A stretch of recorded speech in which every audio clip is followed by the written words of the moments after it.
Alright, welcome back. We have made 2 menus so far, and the third and final menu for our game is going to be the title screen. And it is going to share a lot of the properties that our retry menu that we created in the last video. We're going to do what we did in the last video, except we're going to do it with the retry menu. We're going to come over here to our project panel and right click on menu retry, and we're going to duplicate it. And then we will just rename this right away to menu title. Double click it to call it up. And it looks like I got a lot of tabs open. I don't think I need all these open right now, so I'm going to clean mine up. I don't think we need objects or the main or the controls. We can get rid of the menu retry layout.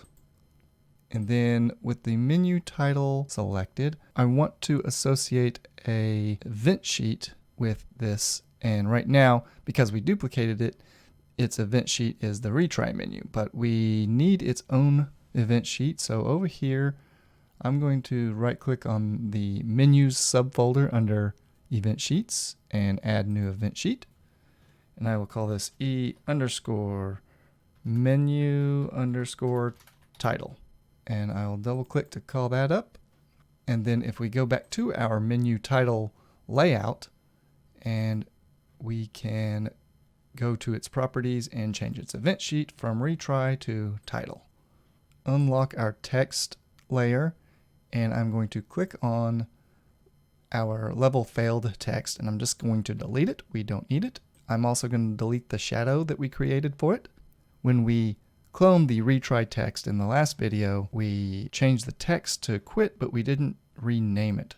So I'm going to go ahead and name this txt_quit. Okay, and this can actually stay there because we're going to use it, but the retry, let's highlight txt retry object, right click on it, and let's clone the object type.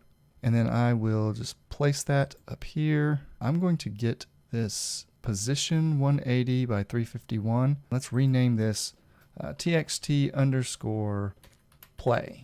And then we can scroll down in the properties and replace the text field of retry with play. Our retry text we don't need. Before I delete it, I'm just gonna copy the position coordinates, and then I will delete the text object, and then I will click on our play object and just paste those coordinates in there. All right, I'm gonna zoom in, just make sure I think it's in a good location.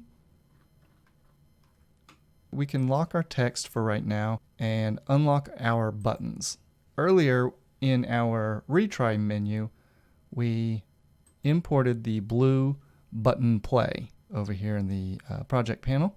We're going to drag out an instance of this blue button play from our project panel, just like that. And it is already sized with our X and Y scale at 22%. If yours is not, make sure that you scale it down. So I'm going to click on our green retry button, and I'm going to do the same thing I did with the text. I'm going to copy the position coordinates, and then I'm going to delete the object. Then I'll get our blue and paste the position coordinates, and then we can just zoom in and make sure everything looks good. I like it. I think it all centers up quite nice. And there we go. It's that easy. So we're going to do something a little bit different than we did on the other 2 menus. If we come over here and lock our buttons layer, I'm going to right click and add a layer. And I'm going to call this tile map _bricks gray. And then I'm going to slide it up in between background and tile map bricks. Okay, so now we have 2 tile map layers.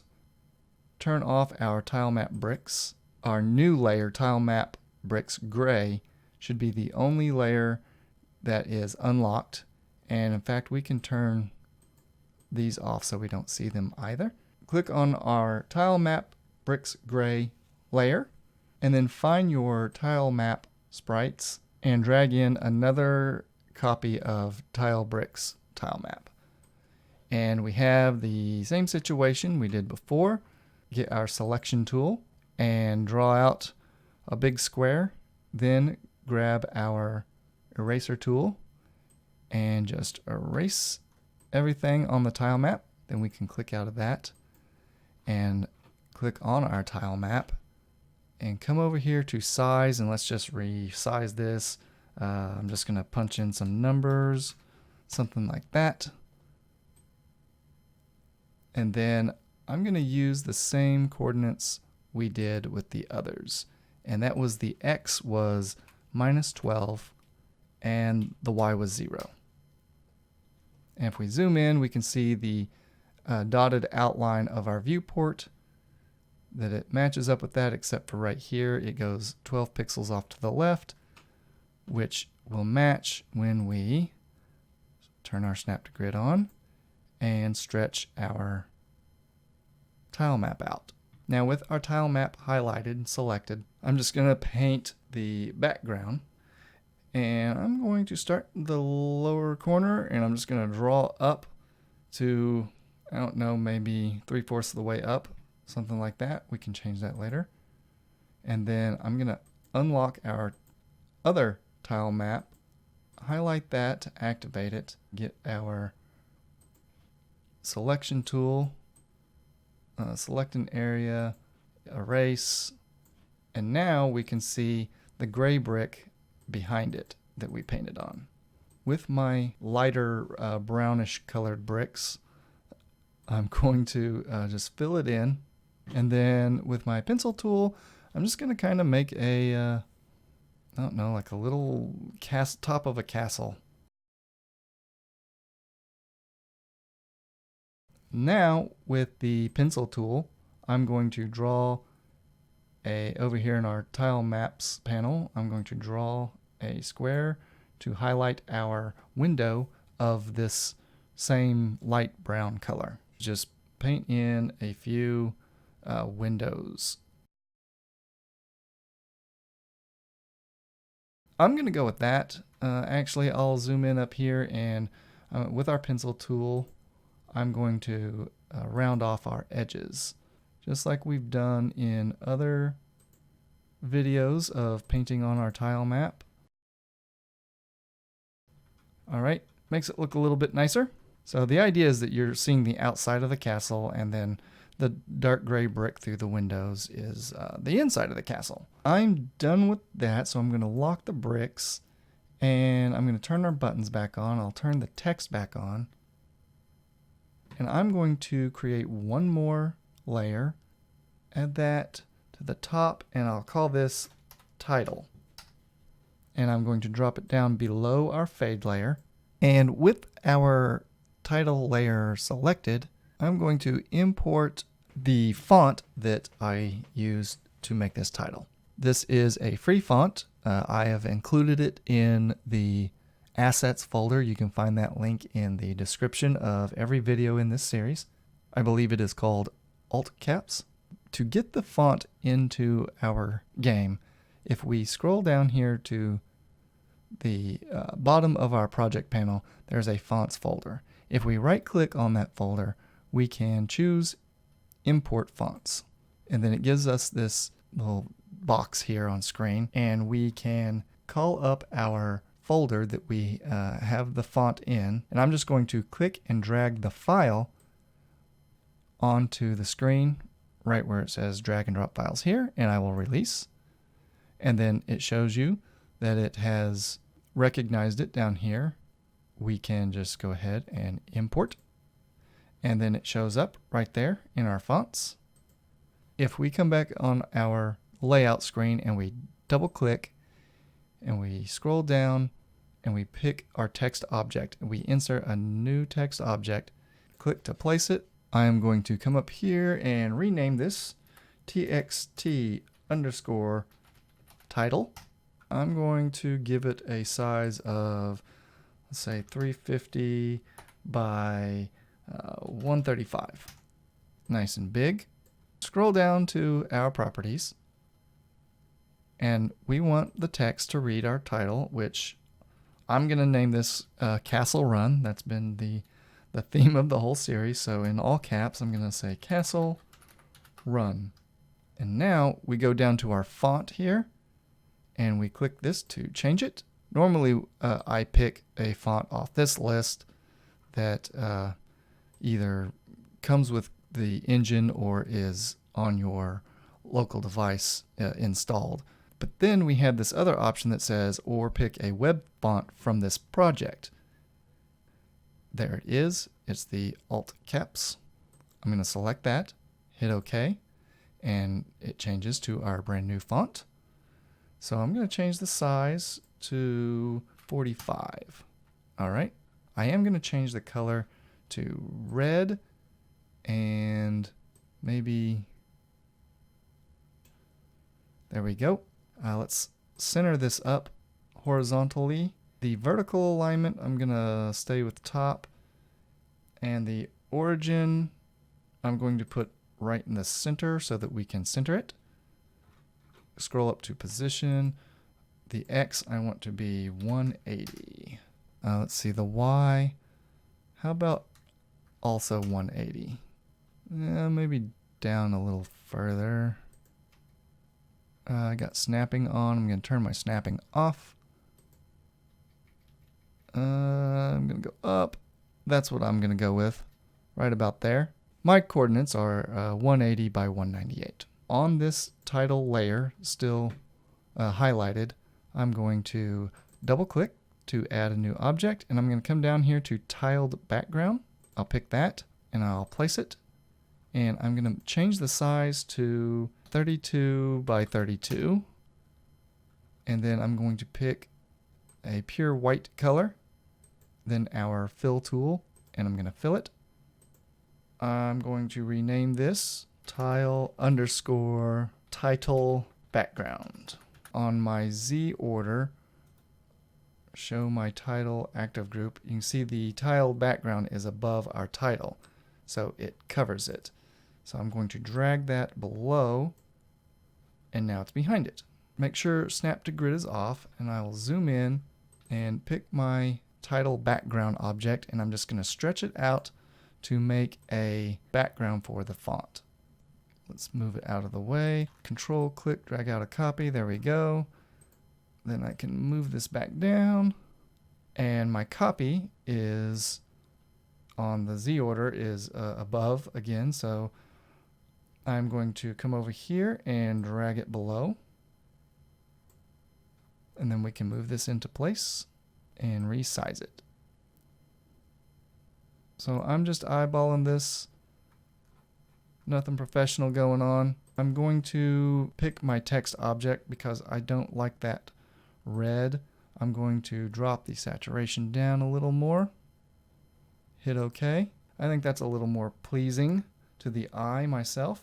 The design of the title screen is done. I'm going to lock the layers. If we go over here into our menu title event sheet, this is going to be very similar to the other menus that we have made so far. So let's add an event and go to our input and select our touch and on tap object. Let's choose the play button. Add an action. We want to send this to another layout. Go to system and go to layout and level 1. So I'm going to go ahead and right click and add a group. I'm going to call this buttons, and then in parentheses I'll put title. All right, I will slide this into our group, and I will add another event to our buttons group. Go to input, touch, on tap object, and let's choose the quit button. Our title menu, this will be the first thing that comes up, and we will have the option to play the game or quit. So to quit, it would quit the entire program. It would quit the game. So we are going to add an object to our game that will allow us to do that. So if we go over here to our object types, and we can actually open our input folder, and if we right click and say add new object types and scroll down to It's going to be this globe at the very bottom under web. We want to add the browser object. Okay, I'll close that up. And while we're over here, I'm going to clean some of this up. In our sprites folder, we have a buttons folder. Nothing's in it yet. So I'm going to take all 3 of our buttons, slide it into the buttons folder. Our tile background can go into our tiles. And then all this text that we have created can go into our text folder. And our UI frame can go into our HUD folder. So let's head back over to the title event sheet.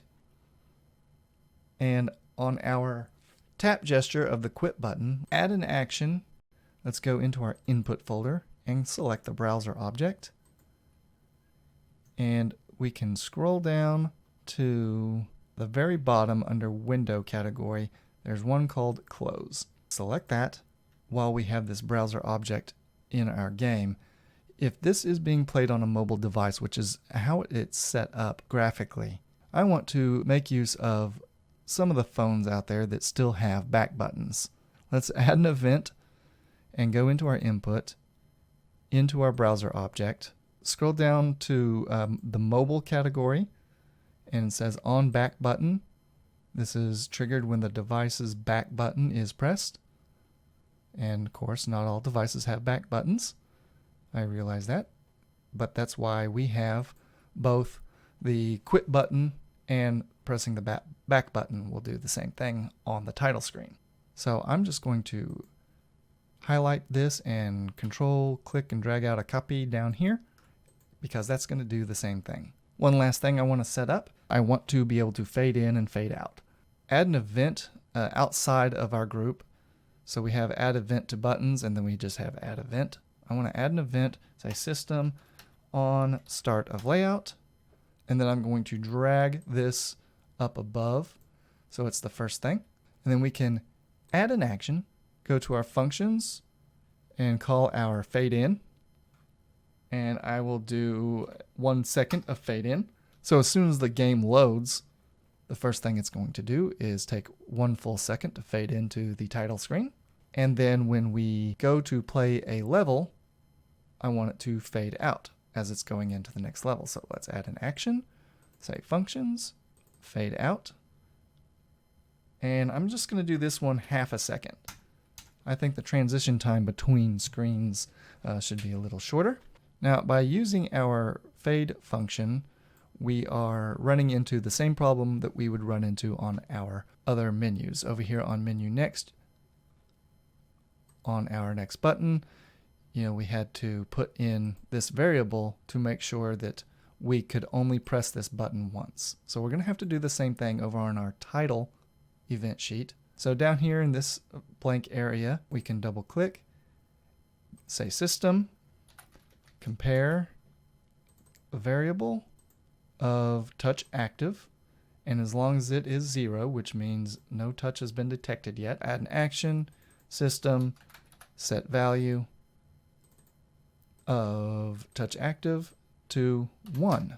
Now this is not true, so it can't happen anymore. And anytime we come back to the title menu, we want to make sure that this variable is set to 0. So on start of layout, let's add an action, system, set value of touch active to 0. Let's go ahead and bring our go to level down below. Our touch active should be on top, then our fade out, and then go to the level. But remember, once we hit the button, all of this happens. So we're going to go to the level immediately, and it's not even going to have time for the function. So we need to wait for that 0.5 seconds before we go to the level. So let's add an action, say system, wait, and 0.5. And then we can drag that up right there. So what you should see is we tap the button and that variable is set to 0. We immediately set the variable to 1, call our fade out, wait 5 seconds for it to fade, and then we'll go to level 1. And if we press quit, it'll just close the browser. So let's go to our title menu and let's preview this. And you see it faded in. So I'm going to maximize this. So we saw it fade in, and we can, if we just hit quit, it quits the browser. It closes everything out. Go ahead and preview it again. And this time I'll press play. Fades out, and we get our start function called, and we get to start our game. So if we die, we are presented with level failed, which is and we have a retry, which will restart the level, and then our quit, we have not set up to do anything. So I'm going to exit out of this, and I'm going to go into our menu retry, and we left this blank earlier. So now I'm just going to make it go to our title menu. So on quit, let's add an action, system, go to, layout, and let's just pick our menu title, not meta, menu title. There we go. And then if we play, and we play, and we're in our first level, and I fail, it tells me we failed, and I quit, we go to our title screen, and then I'll quit out of that. Okay, that is it for the title menu.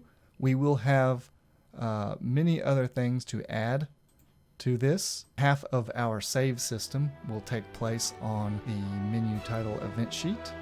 We are done here. I will see you in the next video. Don't forget to save.